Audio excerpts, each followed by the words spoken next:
قرآن كيسا سورة لما حالا نمرة مقت قياك ياما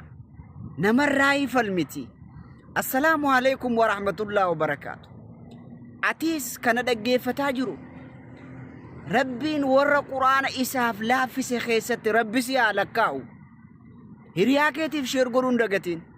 رسول ربي خان أتجالت سن صلى الله عليه وسلم أكجدني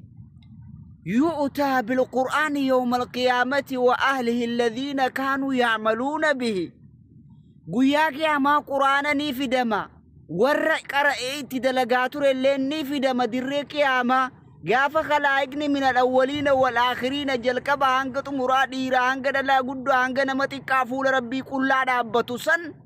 دي في دما جدني قرآن ني في ورّي قرآن قرأيت دلقاتور قرآن كان كيسا تقدمه سورة البقرة وآل إمران قرآن كان كيسا سوران بقرة في سوران آل إمران دربوتي أسباتي جدن حالك من أسباتي جنان كأنهما غمامتان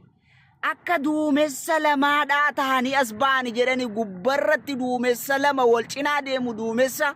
gurgudda baynahumaa sharqun duumessa sana lameen gidduu qaawwi kaa jiru yookaanuu ifni gidduudhaan ka gadi ba'u duumessa guddaa ta'aniiti dhufan jedhani suuraan baqaraa fi suuraan aala imraan aw ka xizqaani min xayrin sawaaf akka allatti jamaa allatti garee lama wal cinaa deemtu samii kana gubbaa goflaasii kana godhaa jamaa allatti lama ka samii kana gubbaa wal cinaa deemtu haala kanaan dhufaniitii namicha qara'u kana gubbaarra duumessani jechu yuhaajjaani an saahibihimaa namicha intala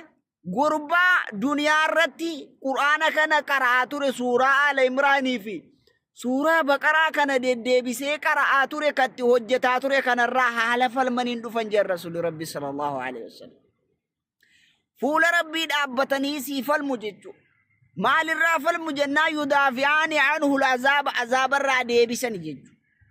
aw su'aala yookaanuu gaafii malaayikaan gaafattu ka rabbiin isaan gaafatu kana falmaniif jechu maal jedhani yaa rabbi na qara'aa ture yeroo biyyi nagate nan ganne na qara'aa ture مخونا باسا توري حديث برو كيست يا ربي أكرمه يا ربي نميچنا قراتونا كركب جنان ربي نسا كب جيران أمس ديب سني مال جراني يا ربي ارضى عنه يا ربي الرجال لدنا ميچنا جنان فيرضى الله عنه ربي الرجال لتجران يا ربي أدخله الجنة